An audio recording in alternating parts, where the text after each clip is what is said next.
Azərbaycan Xalq Cümhuriyyətinin yaranmasından danışarkən bir qədər kiçik də olsa tarixə ekskurs etməliyik. Bilirsiniz ki, hələ 1800-cü illərdə, 1813-cü ildə Rusiya imperiyası ilə Qacarlar dövləti arasında bilirsiniz ki, Gülüstan müqaviləsi bağlanmışdı və onun ardınca isə 1828-ci ildə Türkmənçay sülh müqaviləsi bağlanmışdı. Baxmayaraq ki, Türkmənçayın adında sülh müqaviləsi var idi. Burada söhbət heç bir sülhdən gedə bilməzdi. Bax, belə bir tarixi şərait, yəni biz prosesi biraz əvvəldən götürürəm mən.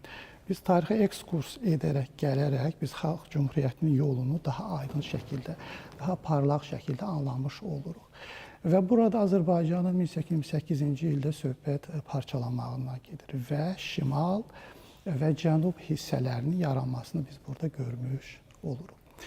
Daha sonra isə mən çox qısa gedirəm. 20-ci əsrin əvvəllərinə biz artıq Cümhuriyyətin yaranmasına doğru gəlirik.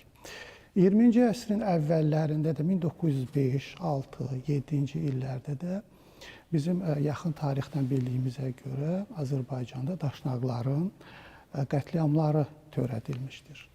Yəni, bax, bu tarixi prosesin davamıdır. Bax, belə bir mürəkkəb şəraitdə artıq Azərbaycanın şanlı tarixində sizin də qeyd etdiyiniz kimi böyük bir rolu olan Azərbaycan Xalq Cümhuriyyəti artıq həyata vəsiqə qazanmağa doğru gedir.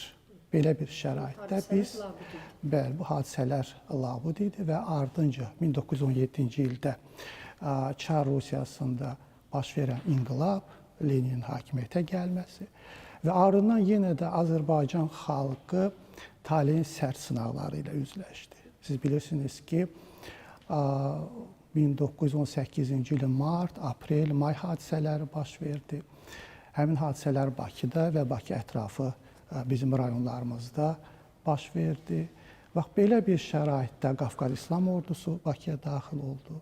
O parlaq qələbə əldə olundu və nəhayət Azərbaycan Xalq Cümhuriyyəti həyata vəsiqə qazanmağı üçün Cümhuriyyətimizin əsas baza təşkil olunmuş oldu. Bax, belə bir şəraitdə biz əgər tarixə qısa nəzər salsaq, görərik ki, Azərbaycan Xalq Cümhuriyyətinin yaranmasına qədər Azərbaycan xalqı tarixdə baş verən bax, bu ədalətsizliklərlə üzləşməli olmuşdur. Demək, Azərbaycan Xalq Cümhuriyyəti, Azərbaycan Cümhuriyyəti və yaxud da Azərbaycan Demokratik Respublikası adlarını biz tez-tez eşidirik. Bunları bizim tədqiqatçılarımız da öz əsərlərində qeyd edirlər. Amma biz birincinin üzərində daha çox fokuslanmalıyıq. Yəni, söhbət burada Azərbaycan xalqının, Azərbaycanın görkəmli simalarının birlikdə qurduqları Cümhuriyyətdən gedir. Ona görə də Azərbaycan Xalq Cümhuriyyəti ifadəsinin daha çox işlənməsi, mən deyərdim ki, məqsədə uyğundur. Təbii ki, biz tədqiqatlarımızda Azərbaycan Cümhuriyyəti, Demokratik Respublika ifadələrinə də bu ifadələrdən istifadə edirik. Bunlar da düzgündür, amma biz İstiqlal bəyannaməsinə baxsaq, Cümhuriyyətin yaranması Azərbaycan Xalq Cümhuriyyəti şəklində deməli, həyata vəsiqə qazanmışdır.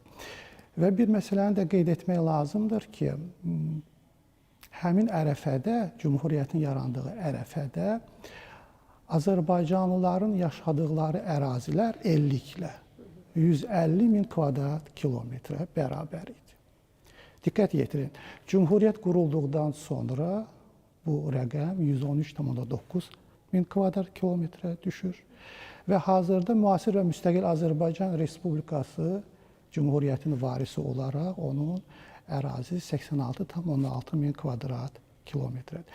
Baxın, biz əvvəldən tarixə ekskurs etdik və yavaş-yavaş gəldik Cümhuriyyətin qurulmasına. Bax, bu dövr ərzində həqiqətən də biz xalqımız çox mübariz xalqdır. Xalqımız çox ciddi mübarizə aparıb. Öz torpaqları uğrunda şəhidlər verib, saysız şəhidlər verib. Bizim sərkərdələrimiz olub. Bax, belə bir şəraitdə, mürəkkəb ziddiyyətlərin getdiyi bir şəraitdə Cümhuriyyətimiz yarandı.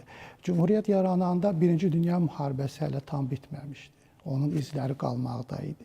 Bax, bunun da təsiri var idi Cümhuriyyətimizin yaranması prosesində.